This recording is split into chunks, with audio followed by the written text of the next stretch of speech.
Okay, welcome back. In this video, we will discuss the gastrointestinal system, fuel for the trip. A brief introduction to this chapter.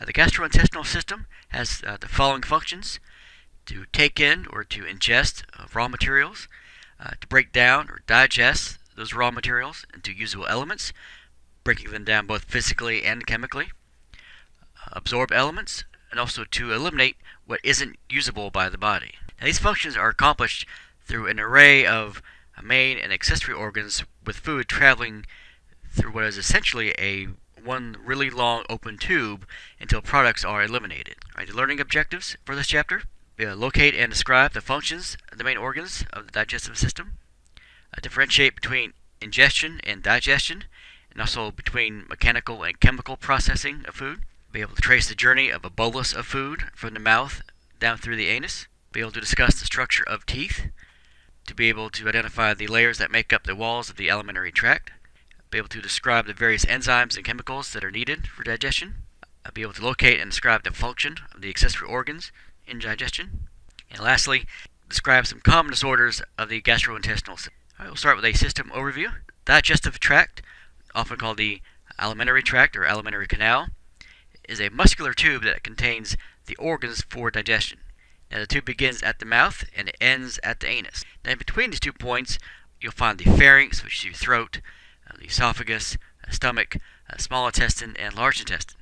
The accessory organs that are involved with digestion include the teeth, the salivary glands, the liver, pancreas, and the gallbladder. Here's a general image of the digestive system, starting with the mouth, down to the esophagus, down to the stomach, small intestine, large intestine, out to the anus. All of that is one continuous open space, one long tube. And accessory organs includes the liver, gallbladder, pancreas, salivary glands here, and the teeth. All right, now we'll talk about some functions of the gastrointestinal tract. The first one, ingestion. This is when the food enters the mouth, so food going into the mouth. Another function would be chewing of that food, or mastication. It's the mechanical grinding of the food with your teeth and tongue. It's also when you add saliva to the food that you're chewing. It's mastication. Digestion. This is the chemical breakdown of the food into small molecules. Secretion. It's the release of acids and buffers and enzymes and water in order to help aid the breakdown of food. Then you have absorption. As the food passes through the lining of the digestive tract, some things will be absorbed. The things that your body will need will be absorbed. And of course, the last step, excretion or defecation. Whatever your body can't absorb or doesn't need or want will be eliminated as waste products. All right, we'll start with the oral cavity and work our way through the system. The oral cavity is the opening behind the mouth. The hard and soft palate is found in the roof. The tongue is the floor of the oral cavity. And then the cheeks are the walls of this cavity. And the uvula will aid in swallowing and also to direct food toward the pharynx, and then blocking food from entering your nose. And the mouth will receive, taste, and mechanically break down food, and also will begin the breakdown of starches. So digestion actually starts in your mouth. Yes, it takes place in your stomach and your intestines, but the process of digestion actually begins in your mouth when you first start eating. The tongue. The tongue's base, the area of attachment, and the uvula are the barrier to the next part of the system, the pharynx. See, swallowing. See, the uvula will aid in swallowing, directing food toward the pharynx, so it doesn't go back up through another direction, go back up through the nose. See, and as you swallow, your tongue will push the food that you're swallowing into a ball-like mass, and that mass is called a bolus. So at this point, it's able to be swallowed and be passed down to the next part of the system, which is the pharynx. Your tongue will also provide a taste stimuli to your brain, which will help determine temperature and then also to manipulate food. Then there's a membrane that's found underneath your tongue called the lingual frenulum. And this membrane is what keeps you from swallowing your tongue and also aids in speaking. So this helps to anchor your tongue down to the floor of the oral cavity. Here's the image of the mouth in the oral cavity. Of course, the upper row of teeth here, lower row of teeth here. The tongue is kind of pulled upward slightly. The uvula and the back of the throat here. The soft palate, hard palate. There's a profile view of the mouth and oral cavity. This is the tongue kind of slightly pulled up at an angle. Mouth here. Examples of the teeth here. The nasal cavity is above it. The uvula being right here. Alright, now we'll talk about a clinical application for the sublingual medications. Now the area just under the tongue has a large number of blood vessels. So this sublingual blood vessel network readily absorbs substances as a means of rapid absorption and a way to rapidly administer medications. Now one medication given by this route is nitroglycerin, which is used to treat angina or pain. Now angina will develop as a result of poor oxygen supply to the myocardium because of a diminished blood flow. Now, nitroglycerin will help dilate arteries, which will improve the blood supply and oxygenation. And of course, all this will hopefully relieve the symptoms of the angina. I'm moving on to another structure within the oral cavity, the salivary glands. These are an accessory organ in the system. There are two pairs of the salivary glands that are controlled by the autonomic nervous system. You will find a large parotid salivary gland, which is found just anterior to each ear and just slightly inferior to each ear. And these are the ones that swell whenever you get mumps. The sublingual salivary glands are found under the tongue.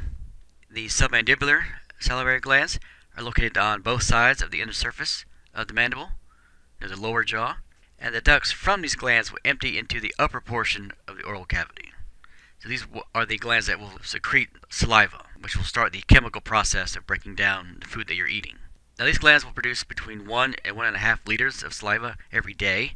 And small amounts of saliva help to keep the mouth moist, but the idea or presence of food can increase its production significantly. So if you think of your favorite food, or you smell something that smells really appetizing, your mouth will water, all due to the increased production of saliva. Now saliva is 99.4% water, but also within saliva you'll find antibodies and buffers and ions and waste products and also enzymes. Now one enzyme, salivary amylase, speeds the chemical activity of breaking down carbohydrates. And then after eating, the saliva will cleanse the oral surfaces, reducing the amount of bacteria that can grow in your mouth. Here's an image of the locations of the salivary glands within the oral cavity. Here's your ear, and just in front of the ear, just inferior to it, the parotids, the largest of the salivary glands. You have the sublinguals just below the tongue, and the submandibulars on either side of the lower jaw. Alright, now we'll move on to teeth.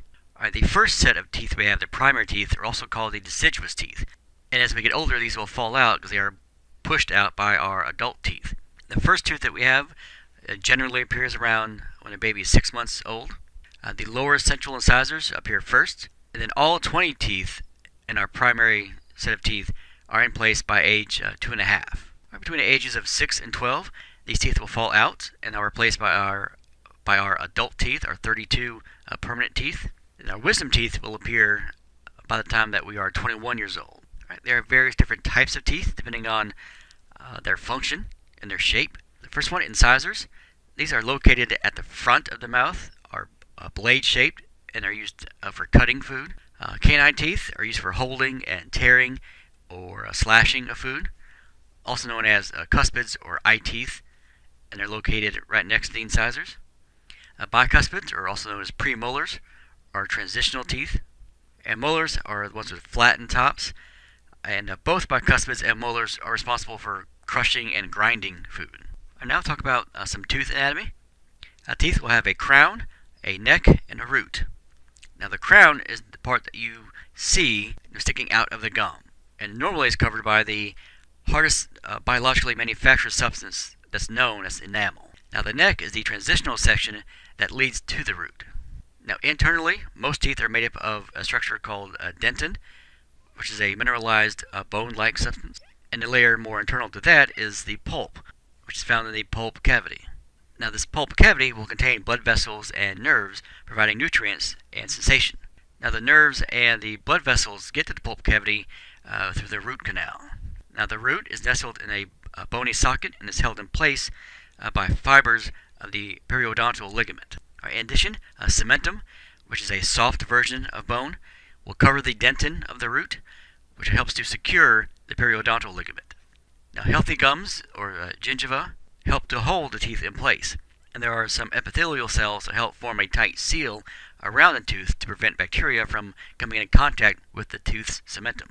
Here's an illustration of both deciduous in adult teeth, or baby teeth in adult teeth.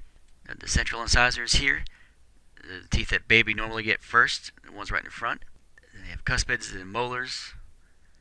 Same thing on the bottom. Then for adult teeth, incisors, cuspids, premolars, molars, and wisdom tooth. Same thing on the bottom. Their shape is an indicator of their function. Are they going to be grinding teeth? Are they going to be cutting teeth? Are they going to be holding teeth? A focus view on this one tooth. The crown is the visible part of the teeth that we see when someone smiles. And below that is the neck, and then the root. More internally, the enamel is the outside, very, very hard covering. Dentin is a layer just below that. Then the pulp, where you find all the nerves here. So whenever you have a cavity, the reason why it hurts so bad is because it's reached this part of the tooth. The gingiva, or the gums. Periodontal ligament here, and cementum just inferior to that here. Then the root canal here, way down at the bottom. And the various shapes of each type of tooth. The incisors, the cuspids, bicuspids, and molars. The shape indicates what they will do to food. Alright, now move on to the next section of this gastrointestinal tract, the pharynx. And the pharynx is just a general term for your throat. There are 3 parts to the pharynx, and the name indicates where this area is found. See, the first part, the nasopharynx, this is just behind the nasal cavity. Naso is a reference to nose. It's primarily a part of the respiratory system, and this is going to be blocked by the soft palate. The oropharynx is just behind the oral cavity, because oral is a reference to mouth. And the laryngopharynx is right near the larynx, or the voice box. And these act as a passageway for food and water and air. So if you're breathing air, the air gets directed to the trachea and then goes on into the lungs. If you're swallowing food or water, that food gets diverted to the esophagus to go on to the stomach. Alright, the epiglottis is a piece of cartilage that will cover the trachea to prevent food from entering the lungs and forcing food into the opening of the esophagus. Whenever you eat too quickly or eat too much, or possibly both, when you start to choke on food, people say that you have food going down the wrong way, and that's literally true. You're having food go past the epiglottis is trying to get into your lungs. That's why you start to cough so violently. It's to dislodge that food and get it away from your lungs, get it away from your trachea. Right, after the pharynx, the food that you swallowed, or that bolus that you swallowed, will now travel down the esophagus. The esophagus is approximately 10 inches long and is connected to the stomach, and normally is collapsed. It only is forced open as a bolus travels down it. So compare that to the trachea, which is always held open constantly by rings of cartilage. The esophagus is a collapsible tube. It extends from the pharynx through the thoracic cavity, through the diaphragm, and connecting to the stomach and the peritoneal cavity. Now there are rhythmic contractions called peristalsis that help push the food down the esophagus. And you'll see that term come up again, peristalsis, in several body systems. Now the walls of the esophagus will be lined with stratified squamous epithelium. Now you want this area to be thicker for protection, because as you have a bolus traveling down, if the walls of the esophagus are too thin, they would suffer a lot of damage every time that you swallowed anything. The outer layer of the esophagus is adventitia, not serosa. There's a muscular ring at the top of the esophagus called the pharyngoesophageal sphincter, and when it relaxes, the esophagus will open so food can enter. Now at the other end, there's a similar structure called the lower esophageal sphincter, also known as a cardiac sphincter. And when this relaxes, food is allowed to enter the stomach. And then as it closes, this will prevent the contents of the stomach from going back into the esophagus. So anytime you see the term sphincter, that is a circular muscle that's used to open and close a pathway in and out of a structure. So this is why you're able to eat lunch, stand on your head, and food won't leave your stomach and enter back into your esophagus. So this prevents stuff from going the wrong direction. Alright, here's the movement of a bolus of food going from the mouth to the stomach, through the esophagus. You have the tongue here, and this is the bolus that you're eating. So whenever you swallow, the tongue will force down the epiglottis down, because this is your trachea. You don't want food going down this way, because that will obstruct your airway and make you start to choke. As it travels down the esophagus here, it will go just beyond the diaphragm. And then here's the lower esophageal sphincter. don't really close to keep the contents of the stomach within the stomach. The bolus will make it open, and as the bolus enters the stomach, this closes again. Alright, now we'll talk about the walls of the alimentary canal. The innermost layer, the mucosa layer, will line the lumen of the canal.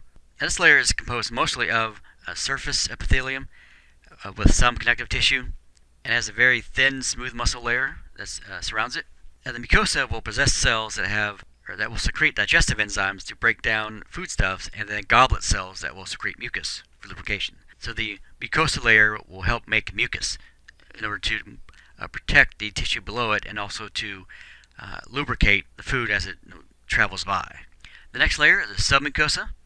This layer is composed of soft connective tissue, and here's where you'll find blood vessels and lymphatic vessels, lymph tissue, which are called Peyer's patches, and also the nerve endings. Next layer, muscularis externa, the muscular layer.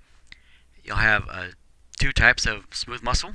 The innermost layer of muscle will encircle the canal, while the outermost layer is longitudinal in nature.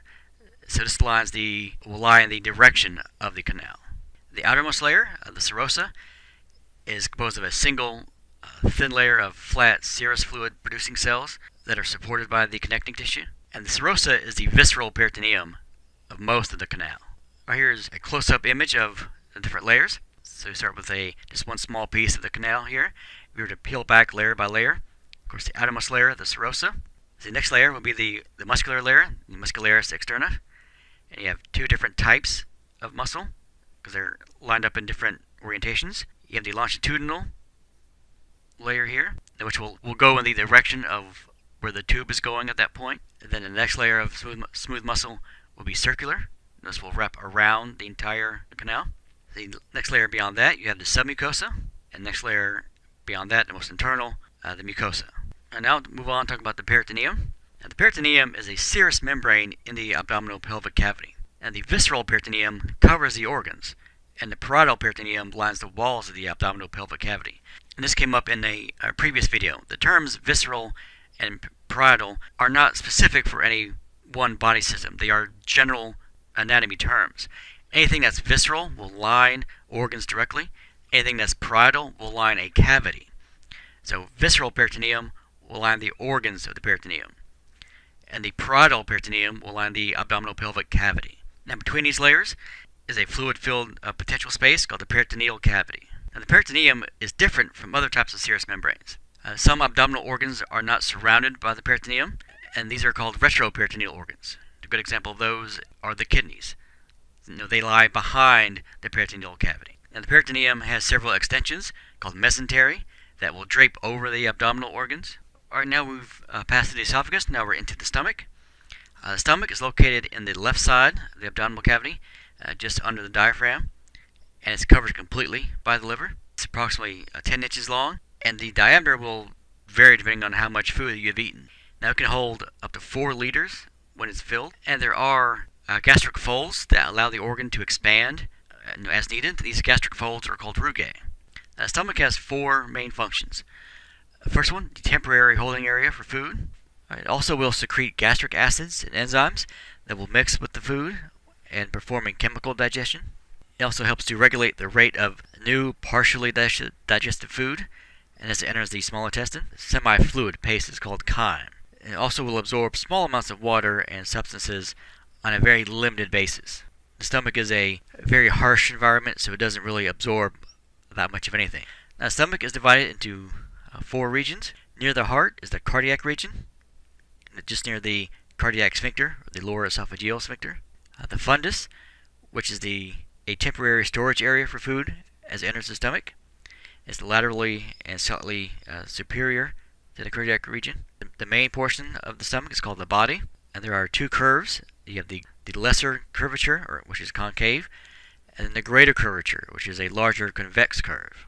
Then the end point of the stomach is called the pylorus. This is a funnel-shaped structure. Now, most of the work of the stomach is performed here in the pylorus. This is what controls how much material enters through the pyloric sphincter to enter the first part of the small intestine. Here are those 4 areas. Of course, you have the esophagus here, cardiac sphincter, or lower esophageal sphincter here. So the cardia would be here. You have the fundus here. Body is the main portion of the stomach, which includes the lesser curvature here, then the bigger curvature, which is a greater curvature here, then the pylorus here. And what controls what or how much material leaves the stomach is the pyloric sphincter here.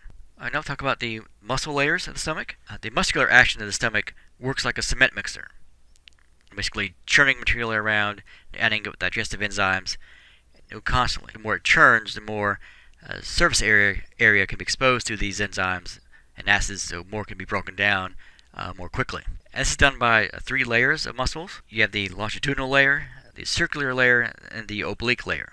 Now the stomach will work the food toward the pyloric sphincter through peristaltic activity of the muscles, basically a wave-like motion moving material forward. Now it takes about 4 hours for the stomach to empty following a meal. Of course, that will vary depending on the food that you've eaten. Liquids and carbohydrates pass pretty quickly.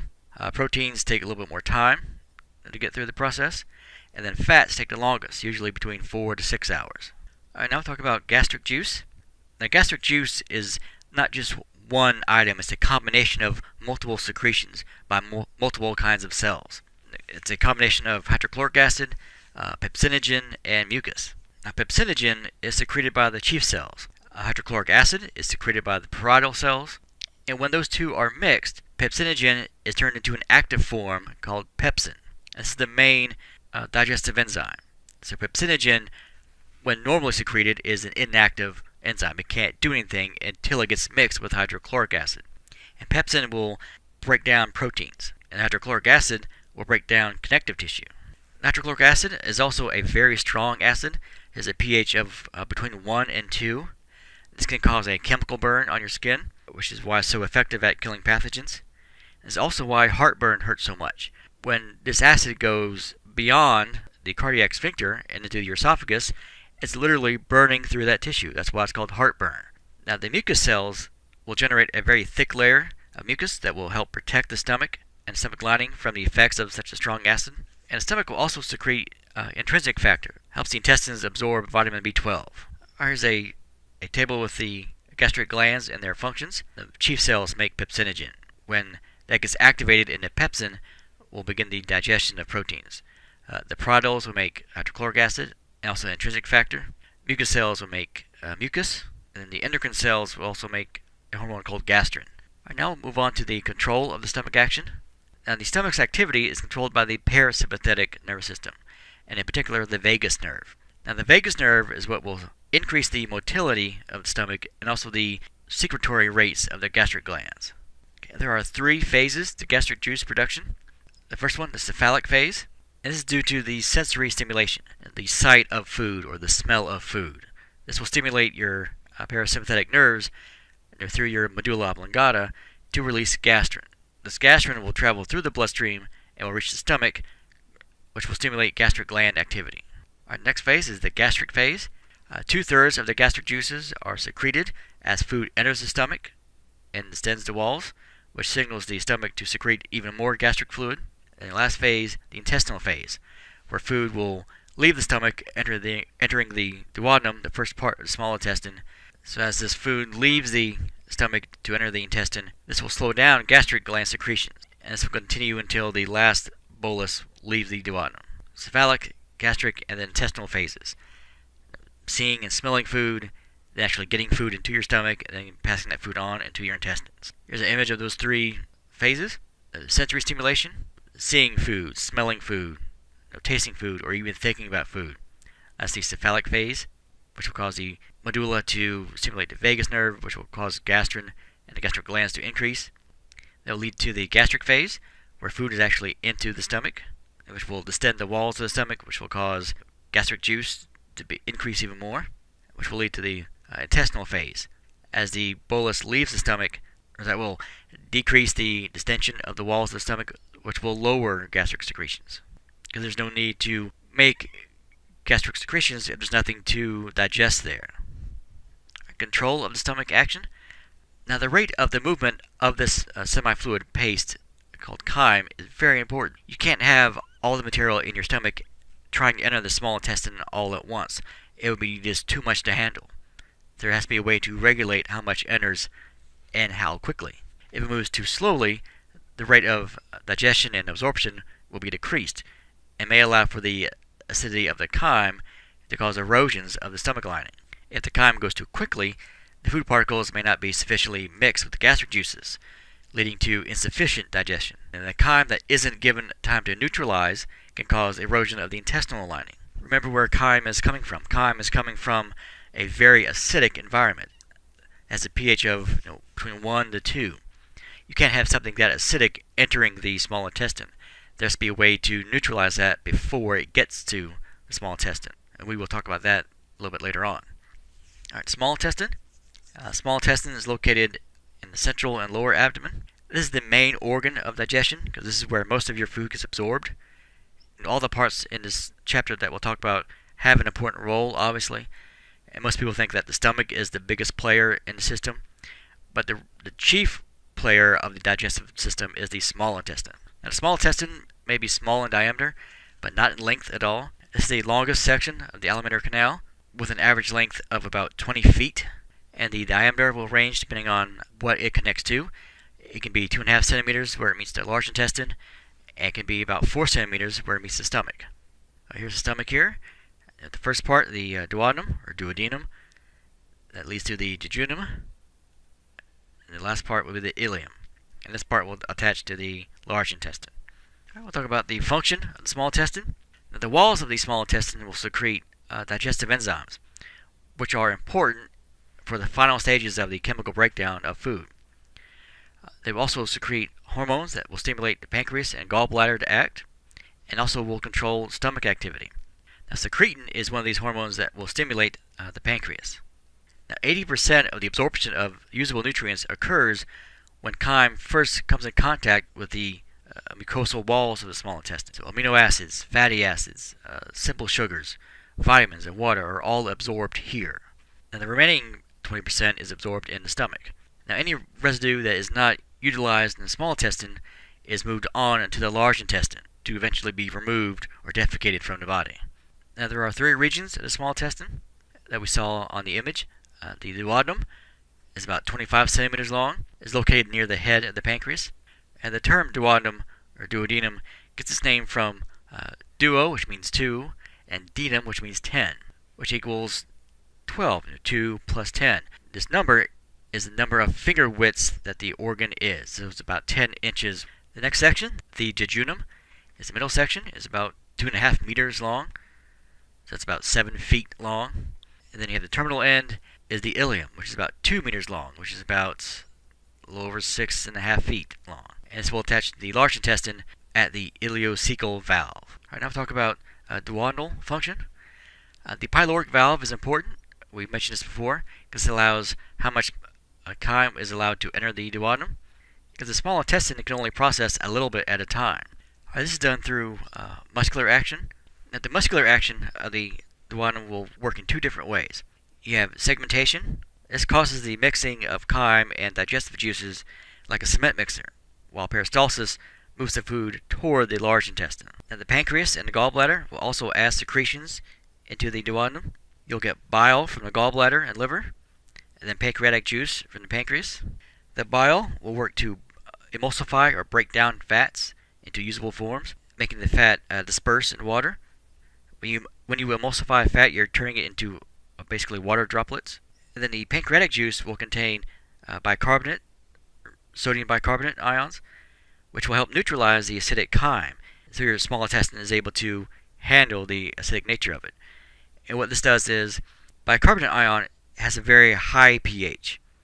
You mix that with the very low pH of chyme, and you get a more neutral solution, something more tolerable to the small intestine. So the bicarbonate ion acts as a buffer system, turning something as normally a strong acid into a weak acid. Some various hormones you'll find in the duodenum, cholecystitis, which is usually abbreviated CCK. This is secreted by the small intestine, and its function is to stimulate the gallbladder, and also stimulate the pancreas, and also to slow stomach activity. Okay, another hormone that you'll find here, secretin, will be secreted by the small intestine. This will stimulate the liver and also the pancreas, It will also slow down stomach activity, because remember, the small intestine can only handle so much at a time. Some digestive enzymes. They'll be intestinal and also pancreatic. The mechanical and the chemical irritation of the acidic chyme, plus the distension of the intestinal walls, creates the localized reflex action and causes the release of the enzymes of the two hormones. Here's a list of the hormones found in the digestive process and what organ they're from and their action. Gastrin is made by the stomach, which will cause the release of gastric juice. And the more gastric juice you have, the more quickly you're able to digest the food that's there. Secretin. This is secreted by the duodenum. This will stimulate the release of bicarbonate ion from the pancreas and also bile from the liver. This will also slow down stomach activity. And then you have CCK, also secreted by the duodenum.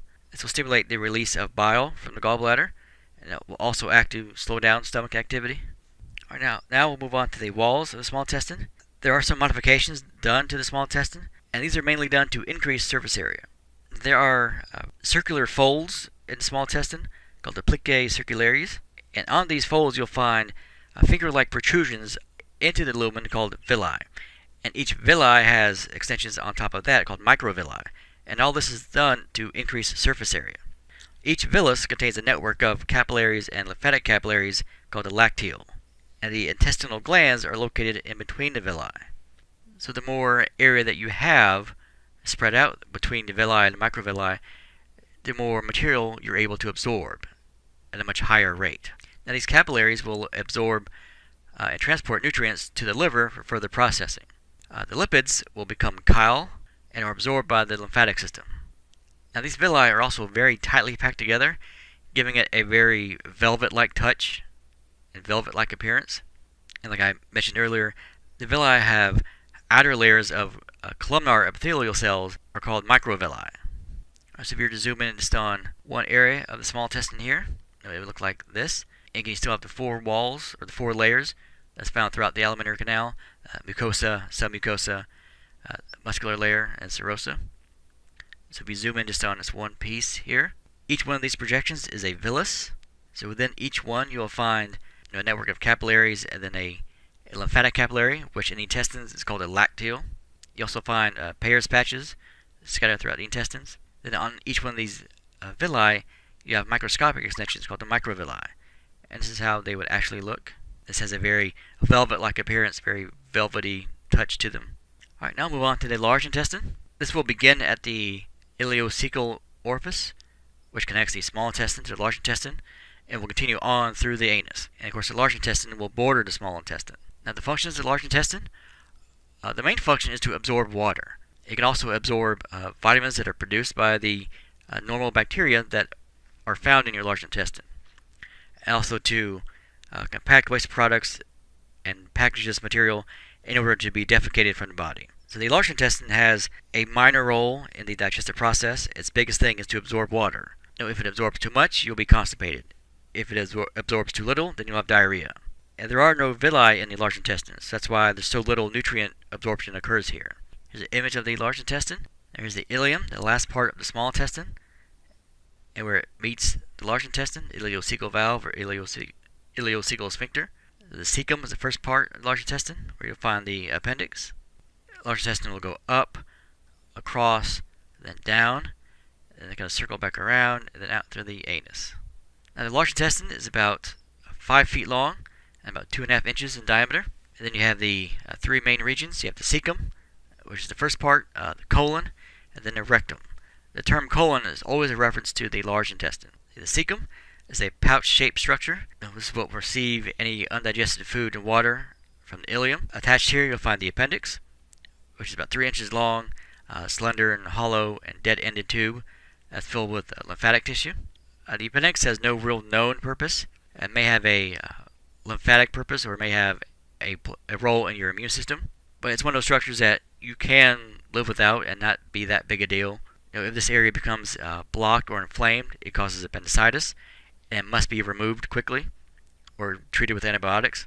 Now, some of the water that's used in digestion and some of the electrolytes are reabsorbed here in the cecum. And the water that is absorbed is a relatively small amount, but it is essential to maintaining the normal fluid balance of your body. The colon, there are 4 sections, and the name The section tells you in what direction the material is moving. The first part after the cecum is called the ascending colon, because it travels up from the cecum, going up toward the level of the liver. This will absorb some water. Then it will go across your body in the transverse colon. And from there it will bend back down again, forming the descending colon. So it will go down near the spleen and then traveling down your left-hand side. And then you have the sigmoid colon, which will extend to the rectum. The sigmoid colon forms an S shape. So going back to this image, the cecum, the first part here, material goes upward, so the ascending colon, it will turn this way, transverse colon, it will turn downward, descending colon, and the last part, this S shape curve, the sigmoid colon, then into the rectum. Now the rectum is what opens to the anal canal that will lead to the anus. And the anal sphincter is what will open and close to allow passage of feces outside of the body. All right, now we'll talk about clinical application. Talk about a colostomy. Now sometimes due to a disease or injury perhaps, a portion of the colon needs to be bypassed in order for surgical repair or allow for that area to heal. So a new opening needs to be made in the colon. This procedure is called a colostomy. Now this may be temporary or it may be permanent depending on the patient's condition. This image has some various sites where you can form a colostomy in various parts of the ascending colon, the transverse colon, parts of the descending colon, and the sigmoid. Defecation. As the rectum will fill with feces, there's a reflex, the defecation reflex, that occurs that causes the rectal muscles to contract, the anal sphincter to relax. Now, if the fecal matter moves through too rapidly, you won't have enough water that's absorbed. That's when you get diarrhea. And the opposite of that, if fecal matter moves too slowly or takes too long in the large intestine, you'll have too much water removed, then you get constipation. Now, there are two sphincters that surround the anal opening. The internal anal sphincter, which is involuntary, that's something that you don't control. Then the external anal sphincter, which is voluntary. Now, when feces enters the rectum, the wall will stretch, which will trigger the defecation reflex. The walls will contract, then the internal sphincter relaxes and opens. The external sphincter will only relax when you decide to open it. So you have control, within some limits, obviously, of when and how often you defecate. All right, now move on to bacteria. Bacteria in the bowel play two important roles. The bacteria help to break down indigestible materials, and they produce B complex vitamins, and most of the vitamin K that we need for proper blood clotting. So having bacteria within our intestinal tract is vitally important. All right, now we'll talk about another clinical application. Talk about lactose intolerance. This condition is the inability to digest the sugar that's found in milk and dairy products. That sugar is called lactose. It's caused by a deficiency in an enzyme called lactase. This is found in the intestines. So as a result, the sugar lactose can't be fully broken down and digested. Normal bacteria found in the intestines will use these undigested sugars, and as they do so, will produce gas as a byproduct, causing a very, very uncomfortable feeling of being bloated. And the undigested lactose will prevent normal water absorption, which will cause diarrhea. So those people who are lactose intolerant, if they do eat dairy or milk products, this is why you get gassy, it's why you get bloated, it's why you get diarrhea. Now there seems to be a genetic basis for lactose intolerance. 15% of Caucasians will develop lactose intolerance, while 80 to 90% of African American and Asian populations will develop this to some degree. To avoid the symptoms, patients who do have lactose intolerance need to avoid dairy or take an oral form of the enzyme lactase to help break down dairy products before you eat them. All right, now we'll talk about some accessory organs of the digestive system. Besides the salivary glands we've already talked about earlier, there are some other accessory organs that are needed for digestion, such as the liver and gallbladder and the pancreas. Liver, this is your largest internal organ. It's about 1.5 kilograms, so this weighs about 5 pounds. So not only the largest glandular organ in the body, but the largest organ in the abdominal pelvic cavity as well. Now, the organ will conduct many functions that are vital to life. It'd be very difficult to list every single function of the liver. The liver has two lobes, the larger right lobe and then the smaller left lobe. And then the right lobe has two smaller inferior lobes to it.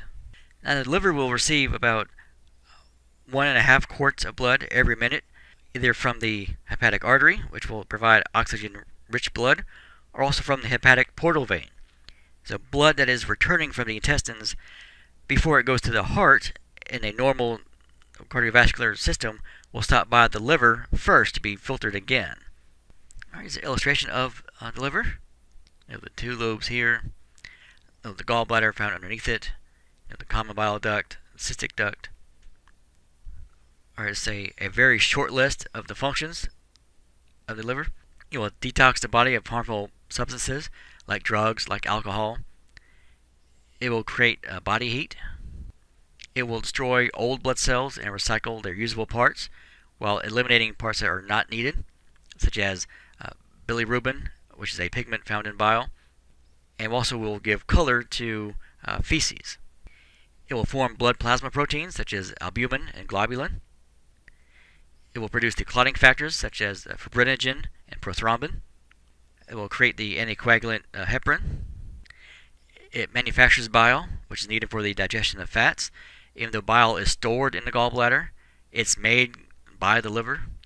It will store and modify fats for a more efficient use of the body cells. It will synthesize urea, which is a byproduct of protein metabolism, so it can be eliminated by the body. It will store simple glucose as a modified form called glycogen.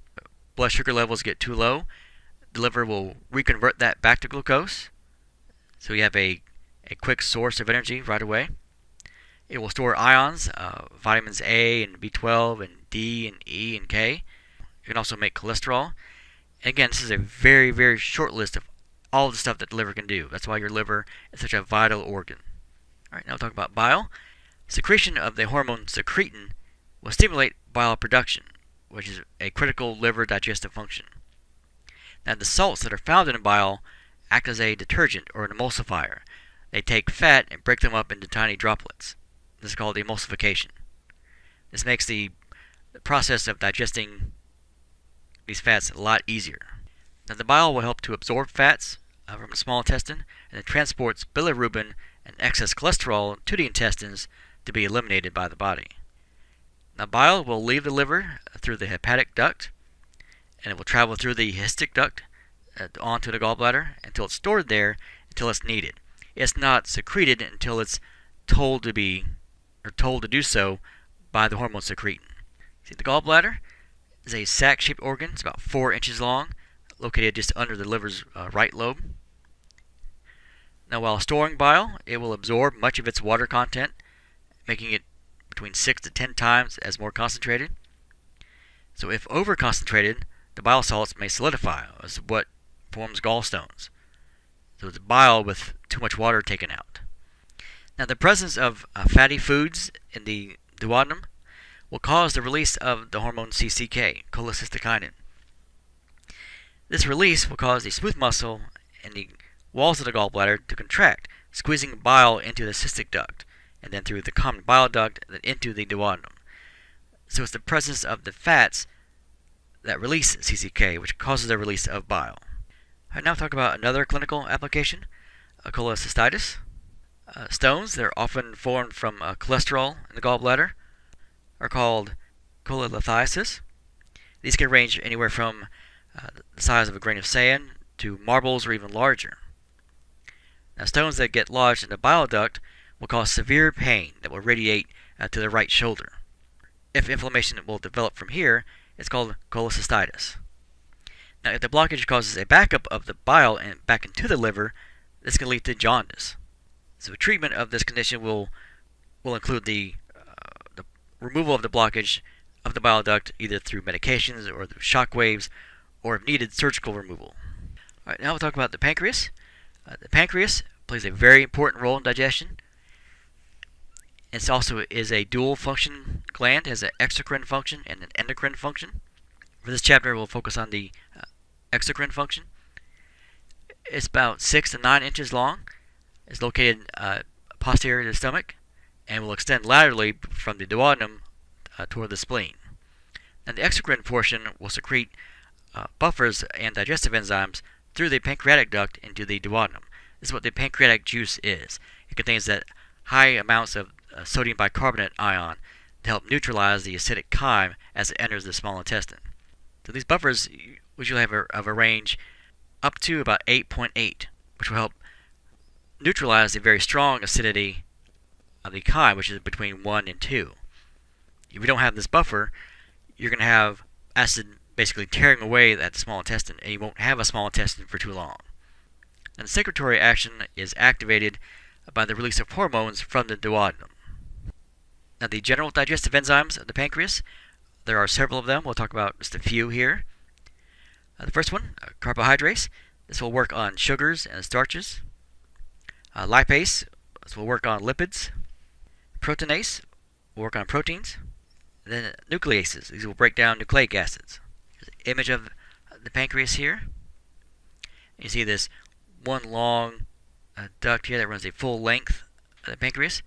That's a pancreatic duct. That's where you'll get pancreatic juice being secreted, where it's all able to merge together, where it's able to be dumped into the small intestine to help neutralize the chyme that just entered the small intestine. Now we'll talk about another clinical application. We'll talk about pancreatitis. And there are some problems that can occur with the pancreas when the bile duct becomes blocked. In some cases, the pancreatic enzymes will back up into the pancreas. As a result of this, these enzymes will begin to inflame and actually destroy the pancreas itself. It's called pancreatitis. Causes of this can also include excessive alcohol consumption, gallbladder disease, irritations that would cause abnormally high rates of pancreatic enzyme activation. If this isn't resolved and resolved quickly, this can lead to death. So this is something that you don't play around with. All right, now we'll talk about some common disorders of the digestive system. All right, they can include some of these. We'll talk about each of these in order. Vomiting, diarrhea, constipation, abdominal pain. See the first one, vomiting. This is a protective mechanism which will rid the digestive tract of an irritant or of an overload of food that stimulates sensory fibers, sending a signal in the vomiting center of the brain. It's basically what your body doesn't want inside it, it's going to get rid of it somehow. And vomiting is one of those methods.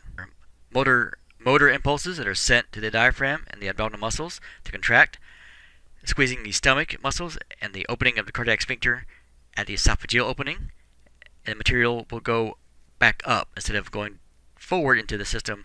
They reverse or are regurgitated. All right, diarrhea. This results when the fluid contents in the small intestine are rushed through the large intestine without reabsorbing enough water. So this rapid movement reduces nutrient and electrolyte absorption as well, which can lead to serious problems. So not only are you losing too much water, you aren't absorbing any nutrients either. It's the opposite of that, constipation. This is when feces will move too slowly through the colon, and then you get too much water taken out. So the stool will become very hard and very compact and very dry, and often very difficult to pass.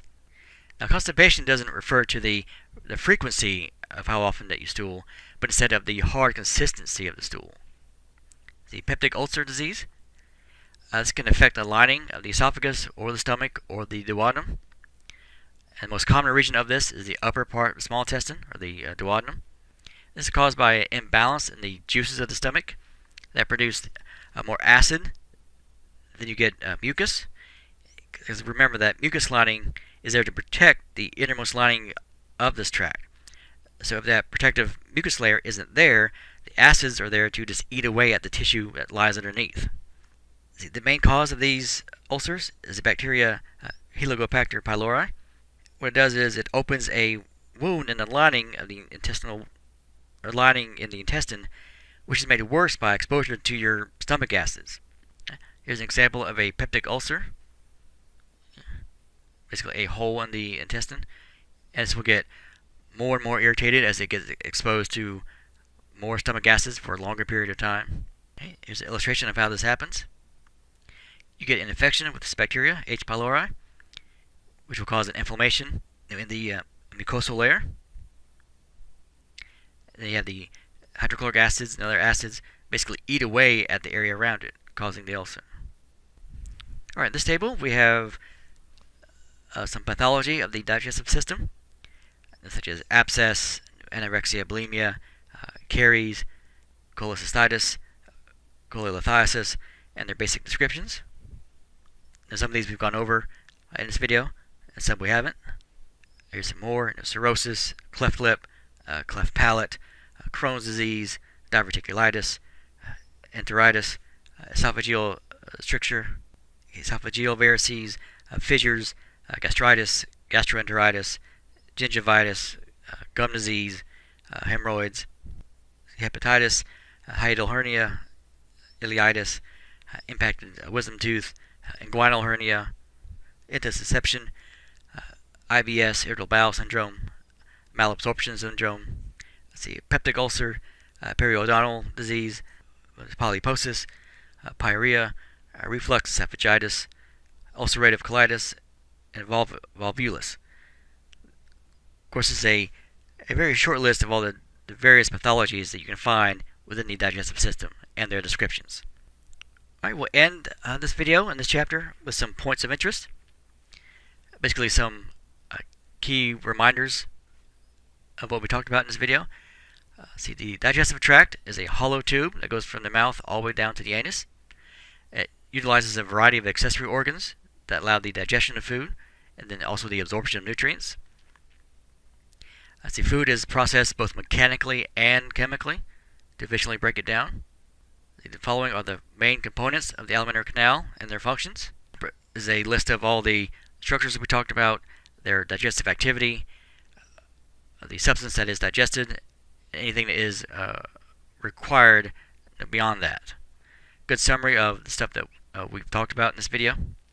The bulk of the digestive process and the absorption of most nutrients occurs in the small intestine, the most key component of the entire system. Although not directly a part of the gastrointestinal system, the accessory organs like the liver and gallbladder and pancreas are needed for proper and efficient functioning of the system. The rate and speed that food travels through the system affects the acidity of the digested foods, the absorption of nutrients, and then the quality of the feces. And diseases of the gastrointestinal system can be a result of heredity or by the amount of food that we consume, the type of food that we consume, different substances that we may abuse, or even our emotions. Alright, that brings us to the end on this chapter on the gastrointestinal system, and we will continue our video series with our next chapter on the urinary system.